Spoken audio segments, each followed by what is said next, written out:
Hello friends, कैसे हैं आप सभी लोग। तुम इधर सभी लोग बढ़िया होंगे, अच्छे से अपने क्लास 10th की प्रिपरेशन एकदम जोश के साथ कर रहे होंगे।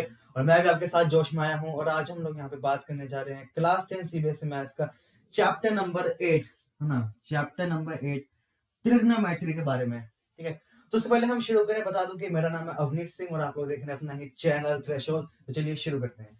तो देखिए, ट्रिग्नोमेट्री जो है वो 10th क्लास का अच्छा खासा खतरनाक चैप्टर माना जाता है, पर उतना खतरनाक नहीं है जितना हम समझ रहे हैं। तो हम आज इसे डिकोड करने की कोशिश करेंगे। ठीक है, तो देखिए, ट्रिग्नोमेट्री जो है, पहले हम इसका मतलब समझ लेते हैं। तो ये एक ग्रीक वर्ड है ना। ये दो ग्रीक वर्ड से मिलकर बना है ना। पहला है हमारा ट्रिगोनो और दूसरा है हमारा मेट्रोन, है ना। इन्हीं दो शब्द से मिलके हमारा ट्रिग्नोमेट्री जो है वो वर्ड बना है। अब त्रिगुणों का मतलब होता है ट्रायंगल, ट्रायंगल त्रिभुज जिसकी तीन साइड होती हैं, सबने देखा होगा ना। हाँ, और मेट्रोन का मतलब होता है मेजर। तो मतलब कि हम यहाँ पे ट्रायंगल का मेजर करने जा रहे हैं। क्या करने जा रहे हैं हम यहाँ पे? ट्रायंगल का मेजर करने जा रहे हैं। अब सर भैया ट्रायंगल का क्या मेजर करने वाले हैं, तो देखिए सर। देखिए, ये हमारा ट्रायंगल है ना। ऐसे होता है ना ट्रायंगल। हाँ, तो देखिए, हम यहाँ पे ट्रायंगल के साइड और एंगल के रिलेशन के बारे में यहाँ पे डिस्कस करेंगे, बात करेंगे कि किसी ट्रायंगल के साइड और एंगल के बीच में क्या रिलेशन है ना। क्या मतलब रिलेशन, संबंध है, वो हम यहाँ पे बात करने वाले हैं। तो यहाँ पे सबसे पहले बात ये करते हैं कि किस ट्रायंगल में हम ट्रिग्नोमेट्री यूज कर सकते हैं। तो सिंपल जवाब है, हम राइट एंगल ट्रायंगल में ही ट्रिग्नोमेट्री का इस्तेमाल कर सकते हैं, और किसी ट्रायंगल में हम ट्रिग्नोमेट्री का इस्तेमाल नहीं कर सकते। ठीक है, तो यहाँ पे जो है ट्रायंगल के राइट एंगल ट्रायंगल होना चाहिए। तो हम यहाँ बना लेते हैं एक 90 डिग्री एंगल, है ना। अब यहाँ पे ये 90 है, तो एक एंगल हमारा ये भी होगा, एक एंगल हमारा ये भी होगा, होगा ना। एक एंगल अगर 90 है तो ये भी एक एंगल होगा और ये भी एक एंगल होगा। अब मैंने मान लिया ये एंगल है मेरा ए, ये एंगल है मेरा बी और ये एंगल है मेरा सी। ठीक है, तो क्या मेरा एंगल सी बी ए 90 है? हाँ बिल्कुल है। ठीक है, इसका मतलब कि एंगल सी और एंगल सी और एंगल ए हमारा 90 होना चाहिए। कौन कौन इसको सेटिस्फाई करता है, कौन कौन इससे सहमत है कि एंगल सी और एंगल ए भी हमारा 90 ही होगा? देखिए, ट्रायंगल की एक प्रॉपर्टी होती है कि sum of all the angles of a triangle are 180 degree. अब ये तो अकेला हो गया 90, अब बचे दो, तो इन दोनों का सम भी 90 होगा ना। अब 180 में से 90 जब घटाएंगे तो 90 ही बचेगा। तो इसका मतलब कि एंगल सी और एंगल ए, ये दोनों हमारा क्या बन गया? 90, है ना। अब देखिए, अब हम बात करते हैं कुछ और प्रॉपर्टीज के बारे में। ठीक है, अब यहाँ पे एक बात बताइए, ये हमारा 90 है, ठीक है। तो मान लीजिए ये मेरा है एंगल ए, और यहाँ पे जो ऐसे लेटी हुई साइड होती है ना, बैठी हुई या लेटी हुई, उसे हम कहते हैं बेस, उसे हम कहते हैं बेस, है ना। साथ में ये जो मेरी खड़ी साइड होती है, ऐसे खड़ी हुई, वो होता है हमारा परपेंडिकुलर। क्या होता है? परपेंडिकुलर। तो यहाँ पे परपेंडिकुलर, परपेंडिकुलर। और ये जो मेरी ऐसी लेटी हुई साइड होती है, ये मेरी होती है हाइपोटेनस। क्या होती है? Hypotenuse, hypotenuse. ठीक है, तो हाइपोटेनस जो साइड होती है वो किसी ट्रायंगल की सबसे लॉन्गेस्ट साइड होती है। हाइपोटेनस जो होती है वो ट्रायंगल की लॉन्गेस्ट साइड होती है। ठीक है, अब देखिए, जैसे मैं बात कर रहा हूं एंगल ए के रिस्पेक्ट में, तो अगर मैं एंगल ए के रिस्पेक्ट में बात कर रहा हूं तो उस केस में मेरा बेस क्या होगा? ये होगा, और परपेंडिकुलर ये होगा। तो इसका मतलब ये जो केस है, ये मेरा एंगल ए के रिस्पेक्ट में है। कि अगर मैं एंगल ए के रिस्पेक्ट में कोई वैल्यू फाइंड आउट करना चाहूँ, उसे हम लेटी हुई साइड हम कहते हैं उसको बेस, और खड़ी हुई साइड को हम कहेंगे परपेंडिकुलर। ठीक है, अगर मैं एंगल सी के बारे में बात कर रहा हूँ, देखिए सी है ना, तो ये जो एंगल है वो इस साइड से जो है वो ये जो एंगल है वो इस साइड पे बन रहा है, इस वाली साइड पे। तो ये हमारा हो गया बेस इस केस में। उस सी के केस में हमारा क्या हो जाएगा? परपेंडिकुलर। तो पहले अब हम बात कर लेते हैं कि ट्रिग्नोमेट्री के कितने रेशियोज होते हैं। तो देखिए, ट्रिग्नोमेट्री के हमारे होते हैं 6 रेशियोज। कौन कौन से होते हैं? देखिए, अगर मैं बात करता हूँ इनकी, तो परपेंडिकुलर को मैं रिप्रेजेंट करता हूँ पी से, बेस को हम रिप्रेजेंट करते हैं बी से, और हाइपोटेनस को हम रिप्रेजेंट करते हैं एच से। ठीक है, अब यहाँ पे अगर मैं परपेंडिकुलर अपॉन में h कर दूं, अगर मैं परपेंडिकुलर अपॉन में h कर दूं, तो ये रेशियो होता है मेरा साइन का। इसी रेशियो को हम कहेंगे साइन थीटा। साइन थीटा यानी कि कोई भी गिवन एंगल है ना, थीटा यानी कि कोई भी गिवन एंगल। अब वो एंगल कोई सा भी हो सकता है हमारा 30 डिग्री, 45 डिग्री, 60 डिग्री, 90 डिग्री, है ना।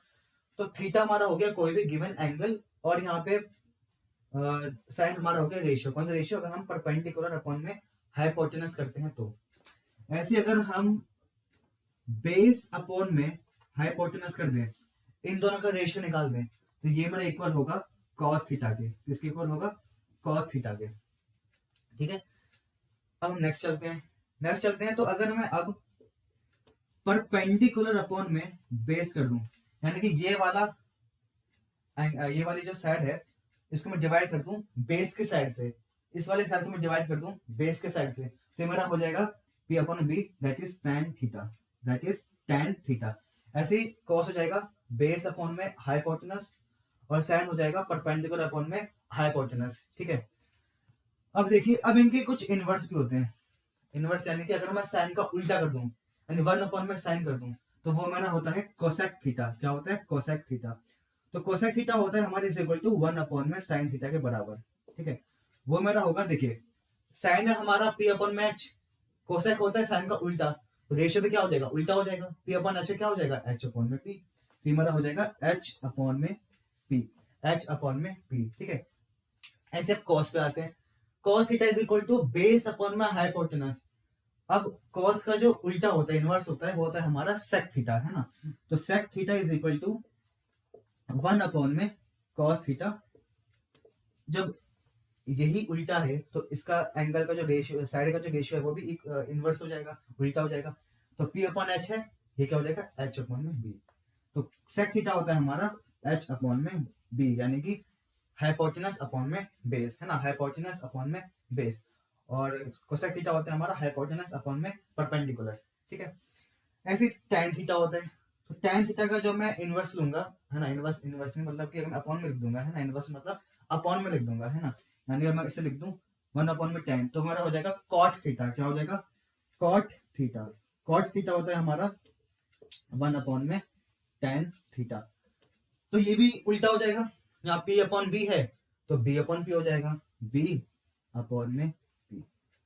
अब मुश्किल ये है कि ये ना याद होते नहीं है ना भैया, ये कैसे याद करें? मतलब इसे याद करते करते तो पूरा साल ही निकल चुका है, अब कैसे याद करें? देखिए, इसका निमोनिक आपने एक सुना भी होगा, नहीं सुना तो बता देता हूं मैं। इसका निमोनिक होता है कि पंडित बद्री प्रसाद हर हर बोल सोना चांदी तोल। ये बहुत ही फेमस निमोनिक है, ठीक है, सुन ही रखा होगा आप लोगों ने। तो देखिए, यहाँ पे जो है सोना, उसका मतलब होता है सोना यानी गोल्ड, है ना, गोल्ड।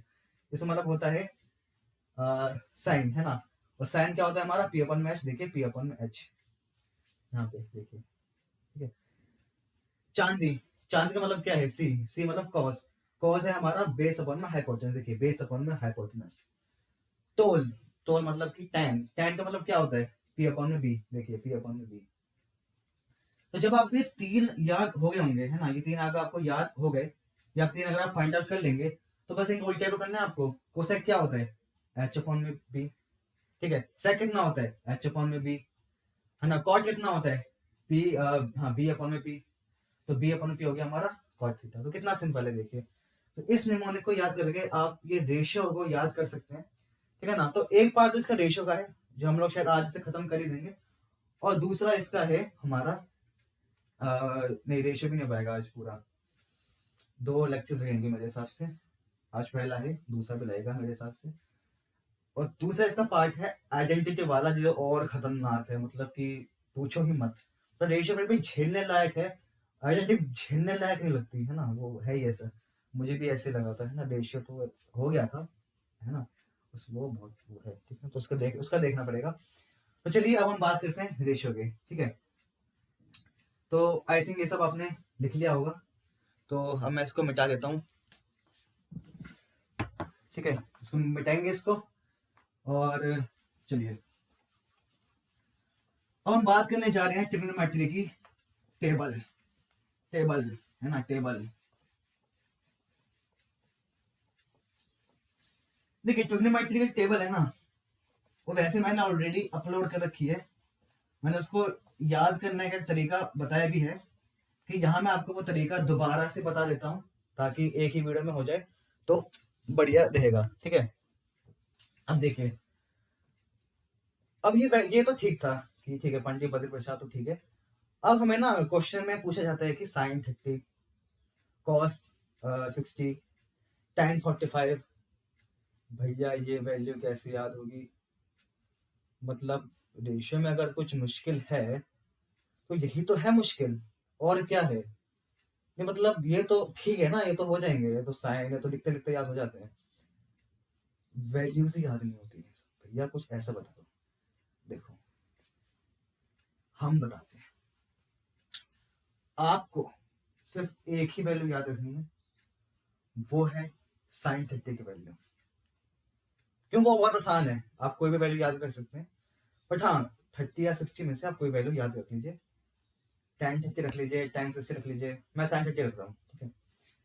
साइन 30 की वैल्यू है हमारे पास 1/2 है ना, मतलब याद करना आसान है, हाफ ही तो है, ठीक है, तो थोड़ा आसान हो जाता है। अब देखिए हमें पता है कि अभी भी हमने ये सीखा था कि साइन का रेशियो होता है हमारा p अपॉन में h, यानी परपेंडिकुलर अपॉन में हाइपोटेनस, तो p अपॉन में h, ठीक है। अब यहाँ पर इसका मतलब कि परपेंडिकुलर की वैल्यू 1 है और हाइपोटेनस की वैल्यू 2 है, ठीक है। तो मैं ऐसा ट्रायंगल बना लेता हूं, ठीक है। मान लीजिए ये मेरा एक 30 है, तो मान लीजिए 30 है, ये मेरा जो है 90 है, तो ये मेरा 60 हो जाएगा, ठीक है। एक एंगल 30 है, ये 90 है, तो प्रॉपर्टी कहती है कि 60 होना चाहिए इसको, है ना, प्रॉपर्टी कहती है ना 60 होना चाहिए, ठीक है। 90 प्लस में 30 माइनस करोगे इसको 180 में से, कितना बच गया? 60, है ना। 120 अगर माइनस करोगे 180 में से तो 60 ही तो बचेगा, तो 60, ठीक है। परपेंडिकुलर की वैल्यू आ चुकी है हमारे पास 1। देखिए इस एंगल के रिस्पेक्ट में हम बात कर रहे हैं, ये एंगल इस वाली साइड पे बन रहा है ना, ऐसे ऐसे ऐसे लेटे हुए साइड पे बन रहा है ना, तो इसका मतलब कि इसे हम कहेंगे बेस। इस केस में ये हो जाएगा हमारा बेस, तो बेस है तो हमें सब कुछ काम तो भी है नहीं, ठीक है। तो परपेंडिकुलर हो गया हमारे ये, तो परपेंडिकुलर रख दो 1 और हाइपोटेनस रख दो 2 ना। हाइपोटेनस बेचारा शरीफ है ना, चाहे उस एंगल के बारे में बात करो चाहे उस एंगल की बात करो, बेचारा रहना तो सेम ही है ना। देखिए अब देखिए, क्योंकि एक राइट एंगल ट्रायंगल है, तो क्या मैं इसमें पाइथागोरस थ्योरम लगा सकता हूँ? हाँ बिल्कुल लगा सकता हूँ। देखिए इसका मतलब कि अगर मैं इसे मान लूं ए बी और सी, है ना, ये हो गया एंगल ए, ये एंगल बी, ये एंगल सी, तो इसका मतलब कि AC का square is equal to AC का square is equal to AB का स्क्वायर प्लस में BC का स्क्वायर, है ना। AC की लेंथ कितनी है मेरी? 2 है, तो 2 डाल दो, तो 2 का स्क्वायर इज इक्वल टू में AB की लेंथ कितनी है? 1 है, तो 1 डाल दो, 1 का स्क्वायर प्लस में BC का स्क्वायर, यानी कि 4। 2 का स्क्वायर कितना होता है? 4 होता है ना, तो 4 इज इक्वल टू 1 प्लस में BC का स्क्वायर, यानी कि 3 इज इक्वल टू BC का स्क्वायर, तो BC की वैल्यू आ चुकी है √3। इसका मतलब ये जो मेरी लेंथ है ना, ये हो चुकी है मेरी √3। हाँ देखिए ये मेरी लेंथ है ना, ये लेंथ है मेरी √3। अब √3 यूनिट कुछ भी हो सकती है, मीटर सेंटीमीटर, वो तो क्वेश्चन में दी जाएगी, ठीक है। तो यहाँ पर √3 हमारी BC की वैल्यू आ चुकी है, ठीक है। अब हमारा अगला काम क्या है? काम हमारा कुछ नहीं, खत्म हो चुका है। देखिए अब मुझे ये बताइए आपको कौन सी वैल्यू चाहिए, 30 या 60 में से बताइएगा। मान लेता हूं मुझे निकालनी है वैल्यू tan 60 की। अब देखिए tan 60 का जो रेशियो होता है वो होता है हमारा, मतलब tan का जो रेशियो होता है वो होता है हमारा परपेंडिकुलर अपॉन में बेस, ठीक है। अब एंगल मुझे दिया गया है 60 डिग्री, देखिए 60 डिग्री ये हो गया हमारा एंगल, ठीक है। इसके रिस्पेक्ट में मेरा जो बेस है वो हो चुका है मेरा ये खड़ी वाली साइड, और परपेंडिकुलर मेरा हो चुका है ये लेटी हुई साइड, ये मेरा हो गया √3 परपेंडिकुलर, तो √3 परपेंडिकुलर और बेस मेरा हो चुका है ये 1, क्या हो चुका है ये 1, देखिए यानी कि tan 60 की वैल्यू मेरे आ चुकी है √3। अपनी एनसीईआरटी में जो टेबल दी हुई है ना उसे चेक करके बताओ क्या ये वैल्यू सही लिखी है मैंने, क्या वैल्यू सही लिखी हुई है, ऐसे आपको करना है। तो टेबल आपको याद नहीं भी हो रही है तो इस तरीके से आप एक ट्रायंगल की वैल्यू बस याद रख लो कि ट्रायंगल है ये 1 है या 2 है, ये √3 है, आपको याद आ जाएगा। नहीं भी आ रहा है तो देखो मैंने डिराइव करके बता दिया है ना, बस आपको एक ही वैल्यू याद रखनी है, tan 30 is equal to 1/2। लेकिन ये जो है ना ये सिर्फ 30 और 60 के लिए है, 45 और 90 या 0 के लिए मैं बताता हूँ अभी क्या करना है। देखिए वो भी सिंपल है, उसमें कोई वैल्यू याद करने की जरूरत नहीं है। 45 0 90 के लिए क्या वैल्यू याद रखोगे, इसमें जरूरत पड़ती है, उसमें नहीं पड़ती कुछ भी, है ना। अब देखो ये था हमारा पहला ट्रायंगल, ऐसे 3 ट्रायंगल आपको याद रखने हैं, काम खत्म है बस, ठीक है ना। देखो ये हो चुका है हमारा दूसरा ट्रायंगल। अभी 90 है हमारा और ये हो गया 45 है ना, 45 बचा ना। हमारा 0 होता है, 30 होता है, 60 होता है, 45 होता है और लास्ट में 90 होता है ना। तो 0 नहीं, हाँ 30 और 60 हम कर चुके हैं, अब हम करेंगे 45 ना। 45 तो ये 45 है तो प्रॉपर्टी लगाओ, एंगल सम प्रॉपर्टी लगाओ, ये बन जाएगा हमारा 45। ये भी तो ये मेरा अगर ए है, ये मेरा अगर बी है, ये मेरा अगर सी है, तो किसका पता है कि अगर कोई एंगल दो सेम होते हैं तो उसके करस्पॉन्डिंग साइड की लेंथ भी सेम होती है। इसका मतलब कि अगर ये दोनों मेरे जो एंगल है ये सेम है 45 45, तो इनके करस्पॉन्डिंग जो दो साइड है इनकी लेंथ मेरी सेम हो जाएगी। इसका मतलब कि अगर ये मेरा 1 है तो ये भी 1 होगा, है ना, कट पिट के तो 1 ही आ जाएगी ना वैल्यू, ठीक है। तो क्या मैं इसकी वैल्यू फाइंड आउट कर सकता हूँ पाइथागोरस थ्योरम से? हाँ बिल्कुल कर सकता हूँ। देखिए तो AC का स्क्वायर इज इक्वल टू में BC का square is equal to AB का स्क्वायर, ठीक है। AC का स्क्वायर हमें फाइंड आउट करना है तो AC का स्क्वायर, BC की वैल्यू कितनी है 1 है तो 1 का स्क्वायर, प्लस में AB की वैल्यू 1 है तो 1 का स्क्वायर, यानी AC का square is equal to 1 + 1, that means AC की वैल्यू कितनी आ चुकी है हमारे पास 2, AC का स्क्वायर 2 और AC की वैल्यू आ चुकी है हमारे पास √2। देखिए इसकी वैल्यू आ चुकी है √2। देखिए अब मुझे वैल्यू निकालनी है, मान लीजिए tan 45 tan छोड़ो sin 45 की, तो sin कितना होता है परपेंडिकुलर अपॉन में बेस, नहीं सॉरी परपेंडिकुलर में हाइपोटेनस, तो sin होता है हमारा p अपॉन में h। अब परपेंडिकुलर देखिए ये मेरा 45 ये 45 है तो फर्क नहीं पड़ता, किसको भी आप परपेंडिकुलर किसको बेस मान लीजिए ना, 45 की एक खासियत है। तो मान लेते हैं कि हमारा परपेंडिकुलर ये बेस है तो परपेंडिकुलर होगा हमारा 1, ये हो चुका हमारा √2 हाइपोटेनस, तो 1 अपॉन में √2। तो चेक करके बताएं क्या ये वैल्यू मैंने सही लिखी है, गलत लिखी है, और कितना, क्या मुझे कुछ टेबल याद करने की जरूरत पड़ी है, क्या मुझे कुछ एक्स्ट्रा दिमाग जलाने की जरूरत पड़ी है? नहीं, मुझे सिर्फ ये 3 ट्रायंगल याद करने हैं, वो तीसरा बनाऊंगा, अभी 2 बन चुके हैं। अब आते हैं फाइनल ट्रायंगल। अब हमारे 2 ट्रायंगल बचे हैं, 2 एंगल बचे हैं, एक है 0 और एक है 90, 0 और 90। 45 भी हम लोगों ने कंप्लीट कर लिया है ना। तो हम तीसरा और आखिरी ट्रायंगल बनाएंगे, है ना, 0 90 के लिए। तो ये हो चुका है हमारा 90। अब मैं मान लेता हूँ, वैसे तो ये कंडीशन जो है ये हाइपोथेटिकल है, यानी कि ऐसा मुमकिन ही नहीं है, पर मान लेते हैं कि ये हमारा 90 ये भी है ना। तो ये तो 180 हो गए, इसका मतलब कि ये एंगल होना चाहिए हमारा 0, है ना, तभी तो सेटिस्फाई करेगा। तो यही हमारे हो चुके हैं 180, तो ये तो 0 होना चाहिए ना, वरना तो प्रॉपर्टी गलत हो जाएगी, ठीक है। अब अगेन ये दोनों मेरे एंगल हो चुके हैं सेम, इसका मतलब कि ये भी 1 और ये भी 1, है ना, रेशियो सेम आएगा। अब क्योंकि ये एंगल ही मेरा 0 है तो भाई इसके लेंथ में मान लेता हूँ ये भी 0 है ना। 0 एंगल क्या देगा भाई, 0 तो देगा ना, कुछ भी नहीं है तो साइड भी कुछ नहीं, तो एंगल कुछ नहीं तो लेंथ भी कुछ नहीं, ऐसे मान लेते हैं, है ना। तो ये दोनों हैं सेम तो एंगल, तो इनके करस्पॉन्डिंग साइड भी सेम, और ये 0 बचा तो 0 को मैं लिखते हैं 0, है ना, कुछ भी का कुछ भी नहीं, है ना। अब देखिए ये मुझे ऐसे पता चल गया क्योंकि मुझे पाइथागोरस थ्योरम लगाने की जरूरत भी नहीं पड़ी। अब मान लेता हूँ मुझे वैल्यू फाइंड आउट करनी है sin 90 की। अब देखना sin होता है हमारा परपेंडिकुलर अपॉन में हाइपोटेनस, तो देखिए sin 90 की वैल्यू निकालनी है तो 90 के लिए मेरा जो परपेंडिकुलर होगा वो क्या होगा, ये होगा, और हाइपोटेनस भी ये होगा, हाइपोटेनस तो वैसे ये रहेगा, तो 1:1 दैट मींस 1। sin 90 की वैल्यू होती भी 1 है, ठीक है। अब मुझे निकालनी है cos 90 की वैल्यू।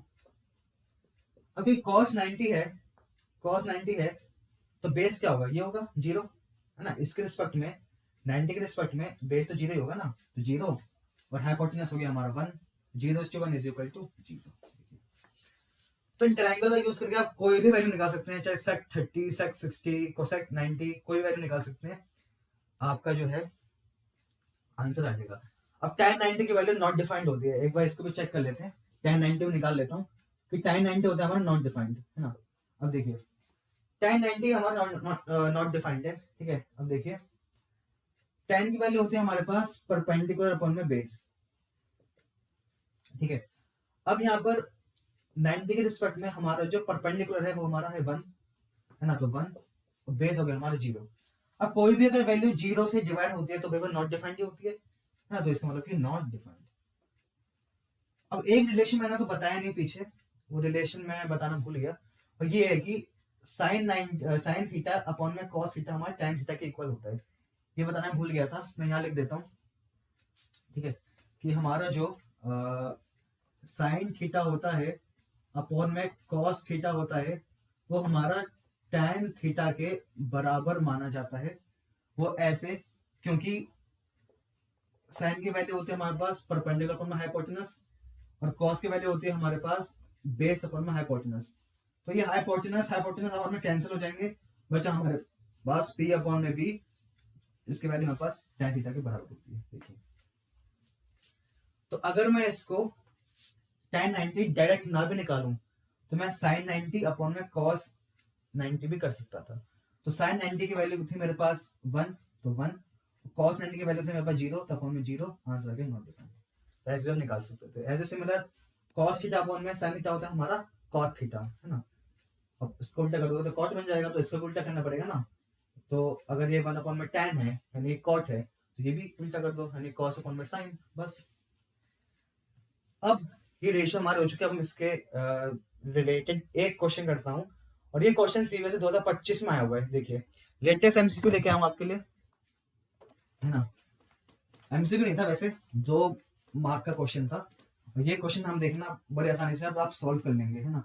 एक ट्रायंगल मैं साइड में बना दूंगा आप लोगों के लिए, है ना, ताकि आप लोगों को कोई भी दिक्कत ना आए, है ना।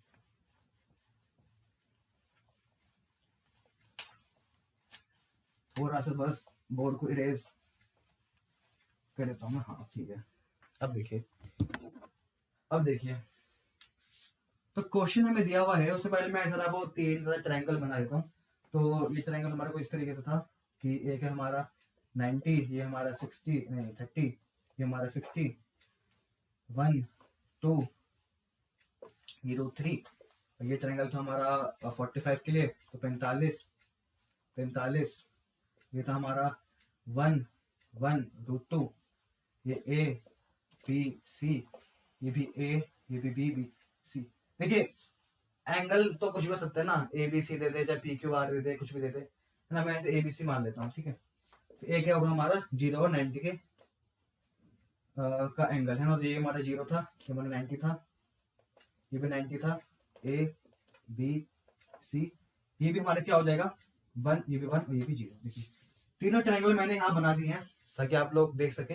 अब देखिए क्वेश्चन हमसे पूछ रहा है कि 3 sin 30 डिग्री माइनस में 4 sin क्यूब 30 डिग्री ना, क्यूब ही है ना, हाँ क्यूब है, अपॉन में 2 sin अपॉन में 2 sin स्क्वायर 30 डिग्री माइनस में 2 cos स्क्वायर, ठीक है 60 डिग्री, ठीक है। मैंने क्वेश्चन को थोड़ा सा चेंज कर लिया है, ठीक है, क्योंकि वहां cos sin 50 पूछा गया था, ऐसा क्वेश्चन नहीं पूछा जाएगा आप लोगों से, है ना। क्योंकि आप लोगों के सिर्फ 5 एंगल पूछे जाएंगे, 0 30 45 60 और 90। वो थोड़ा सा टफ पेपर बनाए चक्कर में कह रहा हूँ, सीबीएसई थोड़ा सा सरप्राइज दे देती है, तो इसलिए, ठीक है। तो ऐसे क्वेश्चन हर बार नहीं पूछा जाएगा, कभी बार पूछा जाएगा, है ना। तो उसके साथ छोड़ते हैं। तो पहले हम बेसिक कर रहे हैं ना, वो करा दूंगा नेक्स्ट वीडियो में करा दूंगा, बट अभी ना हम बेसिक कर रहे हैं। तो अभी हम 50 पे घुस जाऊँ 70 पे घुस जाऊँ, तो पहले 5 तो कर लें पहले, है ना, इसलिए। देखिए अब 3 sin 30, आप देखो 3 है, अब मुझे निकालना है sin 30 की वैल्यू। अब आप ही बताएंगे, ठीक है। साइन होता है, मैं रेशियो ले लेता हूँ। रेशियो क्या हमारा, साइन है हमारे पास परपेंडिकुलर में हाइपोटेनस, कॉज है हमारे पास परपेंडिकुलर में बेस, और टैन है हमारे पास, सॉरी ये हाइपोटेनस है, और टैन है हमारे पास है ना, थीटा ले देता हूँ। तो tan theta is equal to में ये बेस आएगा है ना, पी अपॉन में बी। तो साइन हो गया हमारा पी अपॉन में एच, कॉस थीटा हो गया हमारा बेस अपॉन में हाइपोटेनस, और टैन थीटा हो गया हमारा परपेंडिकुलर अपॉन में बेस। अब यहाँ पर साइन 30 है ना, तो साइन होता है परपेंडिकुलर अपॉन में हाइपोटेनस। अब हम लिखेंगे 30 के रिस्पेक्ट में, हम देखेंगे तो 30 के रिस्पेक्ट में देखा तो 30, अब इसके हिसाब से परपेंडिकुलर हमारा हो गया 1 है ना, क्या हो गया 1, ठीक है, क्या हो गया 1, तो लिखेंगे 1, और हाइपोटेनस हो गया हमारा 2, तो 2, ठीक है, तो हाफ वैल्यू आ गई है, ठीक है। अब माइनस में 4, 4 तो ऐसे रहेगा। अब देखा है साइन 30, तो साइन 30 वही अगेन 1 अपॉन में 2, लेकिन यहाँ पे इसमें क्या लगा है, क्यूब लगा हुआ है, कोई बात नहीं ना, क्यूब लगाए तो कुछ फर्क होना पड़ता है, यहाँ पे लगा दो क्यूब बस, फिर है 2, अब फिर से साइन 30, देखिए फिर साइन 30 हो गया हमारा 1 अपॉन में 2, और यहाँ पे स्क्वायर लगा हुआ है तो स्क्वायर माइनस में, अब यहाँ पे 2 अगेन 2, अब cos 60 देखिए, cos है क्या होता है, बेस अपॉन में हाइपोटेनस, 60 के रिस्पेक्ट में देखिए, तो 60 के रिस्पेक्ट में हमारा बेस क्या है, ये 1 हो चुका है, ठीक है, और हमारा हाइपोटेनस क्या हो चुका है, 2 हो चुका है, देखिए तो ये क्या हो गया 1 अपॉन में 2, तो 1 अपॉन में 2 का स्क्वायर। सॉल्व करेंगे तो क्या आएगा, ये 3 इंटू 1 अपॉन 2 कितना हो जाएगा 3/2, तो 3/2, और ये 4 इंटू में 1 का क्यूब होता है 1, और 2 का क्यूब होता है हमारा 8 है ना। जब ये पावर लगी हुई है और फ्रैक्शन है, तो मतलब 1 की पावर पे 3 है और 2 की पावर पे 3 है ना, ये ऐसे लिखा हुआ है देखो, अगर a b इसकी पावर अगर c है तो क्या हो जाएगा, a की पावर c अपॉन में b की भी पावर c, तो 1 की पावर 3 अपॉन में 2 की पावर 3, तो 1 की पावर 3 का 1 ही रहता है, और 2 की पावर 3 कितना होता है 8, तो 2 की पावर 3 कितना हो जाएगा हमारे पास 8 अपॉन में 2 इंटू में 1 अपॉन में 4 है ना। अब ये भी वही है देखो, 1 की पावर 2 और 2 की पावर 2, तो 1 की पावर 2 कितना हो चुका है हमारे पास 1, और 2 की पावर 2 हो चुका है हमारे पास 4, तो 4 माइनस में 2 इंटू में 1 अपॉन में 4 अगेन, ठीक है। फर्दर सॉल्व करेंगे तो 3/2 माइनस में ये 4 अपॉन में 8, ठीक है, फिर ये 2 अपॉन में 4, और ये माइनस में 2 इंटू 1/4 इज 2 अपॉन में 4। अब ऐसे छोटा फॉर्म में लिख लो, तो छोटे फॉर्म में जब लिखेंगे तो क्या हो जाएगा यहाँ पे, इसको हमें मल्टीप्लाई करना पड़ेगा देखिए, तो अगर मैं इसको मल्टीप्लाई छोड़िए मैं काट देता हूँ, तो 3/2, ये 4 1 से 4, 4 2 से 8, माइनस में 1/2 अपॉन में, देखिए ये 0 ही हो गया, देखिए ये 0 ही हो गया, 2/4 माइनस में 2/4, ये 0 ही हो गया, तो 0 हो गया तो उसकी वैल्यू आ जाएगी नॉट डिफाइंड। देखिए मुझे ये सॉल्व नहीं करना पड़ा न्यूमरेटर, तो जरा चेक कर लिया कीजिए, वैसे 0 तो नहीं आ रहा, पर मैंने चेंज किया ना ऐसा, तो शायद हो गया होगा, आप लोग इसे या तो चेंज कर लीजिए, जैसे cos 30 कर लीजिए तो 0 नहीं आएगा, पर कोई बात नहीं, आप समझ चुके हो कैसे वैल्यू फाइंड आउट करना है, बस ये तो फ्रैक्शन मेरा तो इतना तो आप सॉल्व कर सकते थे, ठीक है। तो हमने रेशियो वाला पार्ट जो है सक्सेसफुली कंप्लीट कर लिया है, पर मैं इसका एक और क्वेश्चन आपको कराना चाह रहा हूँ बहुत ही अच्छे से। तो ये तो वैल्यू पुटिंग का क्वेश्चन था, एक टाइप क्वेश्चन इसमें और आता है जो हम लोग यहाँ पे सॉल्व करने जा रहे हैं। अब वो क्वेश्चन क्या है, ठीक है, तो पूछा जा रहा है कि इन अ ट्रायंगल, इन, मैं क्वेश्चन लिख देता हूँ, क्वेश्चन है हमारे पास, in a triangle ABC if angle B is 90 degree and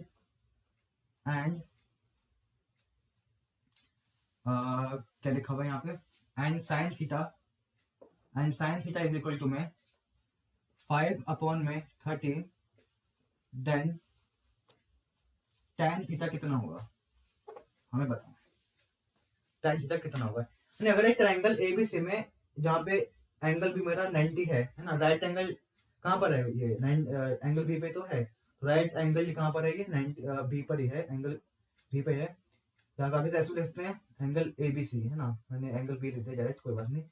तो sine theta is equal to 5 upon में 13, देन tan थीटा कितना होगा, ठीक है। अब यहाँ पर एक ट्रायंगल बना लेता हूँ मैं, ऐसा क्वेश्चन भी बहुत पूछा जाता है, तो इसे करके जरा इसे फिर खत्म करेंगे, ठीक है। और आपका काम है सिर्फ प्रैक्टिस, ठीक है। तो साइन थीटा की वैल्यू 5/13, ठीक है। इसे मतलब कि साइन का रेशियो कितना होता है हमारे पास, परपेंडिकुलर अपॉन हाइपोटेनस। साइन का रेशियो होता है हमारे पास परपेंडिकुलर अपॉन में हाइपोटेनस। इससे मतलब कि p की वैल्यू कितनी हो जाएगी मेरे पास, यहाँ पे 5 हो जाएगी ना, 5/13 is equal to p upon में h। तो p की वैल्यू हो जाएगी 5 और h की वैल्यू हो जाएगी हमारे पास 13। तो h की वैल्यू 13 और p की वैल्यू हो जाएगी हमारे पास 5।